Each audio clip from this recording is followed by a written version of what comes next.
Hi friends. I was going to, if you can see the beehives way back there, I was going to feed them with some sugar water, but it's still really kind of foggy this morning and overcast, so I think I'm going to wait a little bit. You don't want to open your beehives too early in the morning, or if it's kind of rainy or not sunny, because most of them are home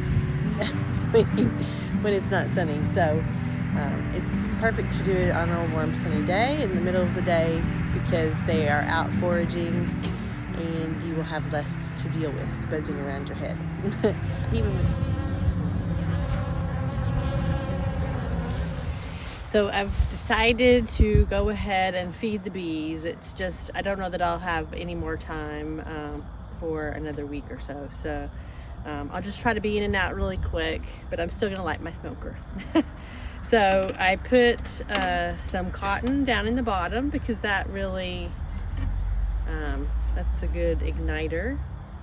And then I've got some dried grass on top. We did use some dried pine needles, and I've used some dried lavender stems, which work too. But in a pinch, when we ran out of pine needles, we just grabbed some dried grass, and that actually works really well.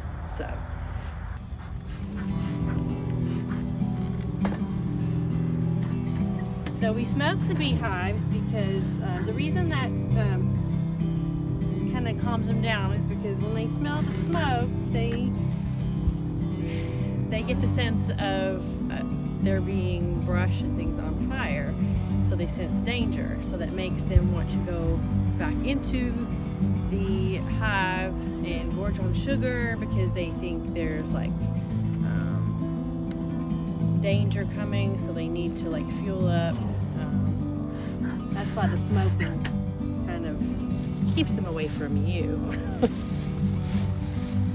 So I'm gonna go over and take my smoke first and set it down.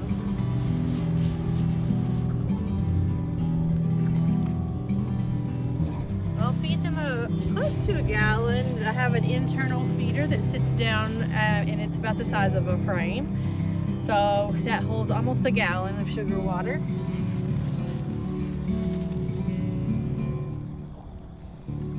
This fall, we've been feeding 2 parts plain white granulated sugar to 1 part water.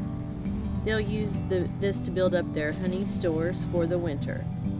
We set up our hives at the end of May, which is a little bit late in the season, so they never really had a lot of extra honey stored up. We didn't plan to take any honey for ourselves this year, but are hoping to have some for next summer. So a piece of trivia. What color honey do bees make in the fall? Let me know what you think in the comments below, and I'll give you the answer at the end of the video.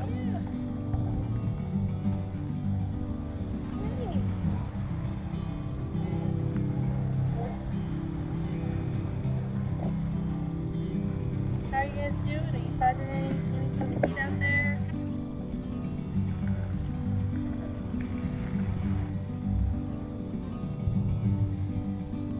We've been feeding the honeybees about a gallon per hive every 2 weeks or so.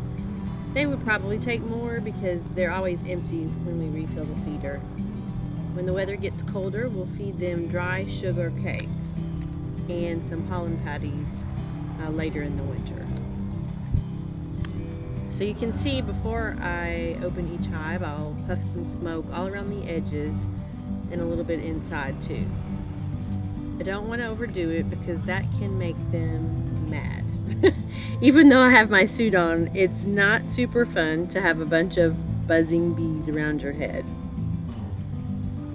When I take the cover off, I'm checking to see if the queen is on the inside of the cover. I would hate to set her down on the ground. Queens are so much bigger than the other bees and have smaller wings, so it's very unlikely she could fly and get back up in the hive. Most of the brood is in the bottom box, which we call the deep. That contains the eggs and larvae and some honey. Most of the honey stores are in the upper boxes, and we call those the supers.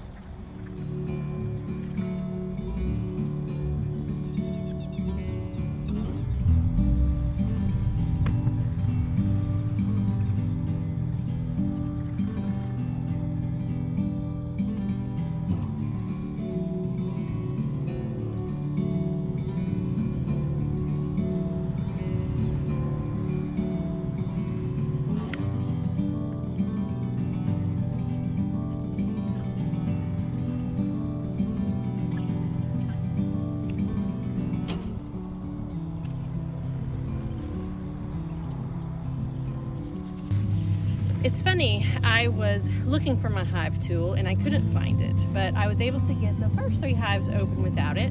And the last hive, I'm thinking, boy, I really wish that I had that hive tool because I can't get this open. And I looked down, and what did I find? So my negligence from last time proved out to be useful, but not a good practice in the long run. So we did treat the hives with Apiguard. It's an organic varroamite treatment for hives. It's based mostly on thymol, or it has mostly thymol in it. I really want to get into treatment-free beekeeping because I think that's the best way to go. But I know that our hives didn't have a ton of honey, and being a first-year beekeeper, I've learned that go ahead and treat organically and learn as you go. So every year, or maybe every season, I hope to learn more organic, non-treatment type tools. You can split your hive during different brood cycles to lessen the effects of varroamites on your hives. Varroamites can transfer viruses to honeybees, but we're learning, and maybe next year we'll try some of those treatment-free techniques. But I want them to survive through the winter, so that was just the choice that we made for this year. Okay, trivia buffs. Fall honey is usually a dark amber color. Spring honey is very light, almost clear, and darkens over the season. Some people even say goldenrod honey smells like dirty socks.